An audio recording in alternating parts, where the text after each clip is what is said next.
लेकिन सैयद जवाद साहब, आपके तो विधायक ठीक है, वो आपने आप जो है निष्कासित कर दिए हैं, मोहम्मद मुकीम।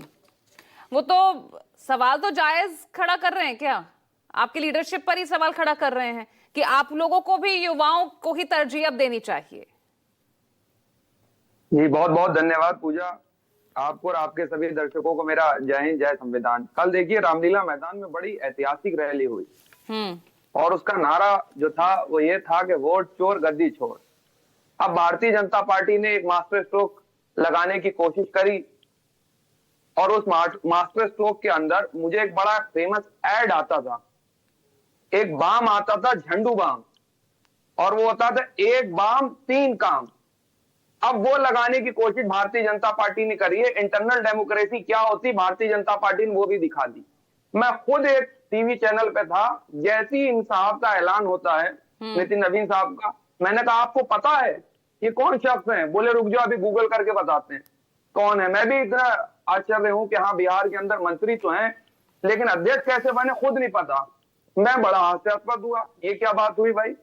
तो बोलने लगे कि इंटरनली कुछ चीजें चल रही हैं, मैं नाम तो उनका नहीं डिस्क्लोज करूंगा, तो हो सकता है उसको काम डाउन करने के लिए ये जो है मास्टर स्ट्रोक हो। अच्छा, इनके मास्टर स्ट्रोक ही नहीं खत्म होते हैं, अब तो ये इंटरनल डेमोक्रेसी के अंदर भी जो है वोट चोरी कर रहे हैं। कह रहे हैं संसदीय दल की सहमति से जो है वो फैसला लिया गया। बताइए कितनी भारतीय जनता पार्टी की संसदीय दल की अभी तक मीटिंग हुई?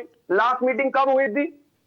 कोई कुछ नहीं। इतनी गोपनीय कार्यकारी अध्यक्ष चुने जा रहे हैं, ऐसी कौन सी मजबूरियां होती साहब? हमारे यहाँ इलेक्शन है, इनके यहाँ सिलेक्शन है। इंटरनल डेमोक्रेसी इनके यहाँ खत्म कर दी गई है और जो लोकतंत्र है हमारा उसको भी खत्म करने की ये कोशिश कर रहे हैं। और जो आपके विधायक है अब लीडरशिप पर जो सवाल उठा रहे हैं सैयद जवाद साहब, उस पर भी कमेंट कीजिए ना। नहीं, सवाल खड़े करते हैं लोग, करेक्ट करने दीजिए, लेकिन हमारी यहाँ इंटरनल डेमोक्रेसी तो है। बहुत कौन कौन से जो है यंग चेहरे नहीं है आप बताइए। आप देखिए कांग्रेस के अंदर से एक यंग चेहरे थे, किस किस को नई अपॉर्चुनिटी दी गई, कहां कहां नहीं दी गई? ये लोग बात करेंगे, ये बताएंगे आकर के कि कौन कैसे डेमोक्रेसी चलाता है, जबकि खुद की यहां इंटरनल डेमोक्रेसी नहीं है तो पूरे भारत की डेमोक्रेसी को कितना खतरा होगा ये तो आप समझ सकते हैं। एक तरफ तो खुद ही आप बीजेपी के इस दाव को मास्टर स्ट्रोक बता रहे हैं और दूसरी तरफ आप उसी पर सवाल खड़े कर रहे हैं। हम नहीं बता रहे, ना हम नहीं बता रहे, हम तो बता रहे झंडू बाम वाला स्ट्रोक है ये, एक बाम तीन काम।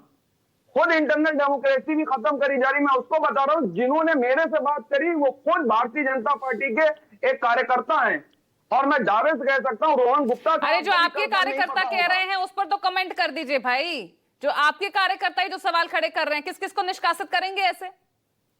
नहीं, बहुत से लोग भारतीय जनता पार्टी के संपर्क में हैं और ऐसे लोगों के खिलाफ कार्रवाई होगी जो भारतीय जनता पार्टी के संपर्क में है और जो भारतीय जनता पार्टी के इशारे पर आकर के गलत बयान। नहीं तो युवाओं की बात तो आप भी करते हैं ना, युवाओं की बात तो आप भी करते हैं और एक युवा चेहरा लाके आगे खड़ा कि आपके राहुल गांधी है ना, तो क्यों भाजपा के इस आपको इस कदम पर आप सवाल उठा रहे हैं? देखिए राहुल गांधी साहब खुद युवा है और कितने फिट हैं, इसीलिए सुपर हिट है।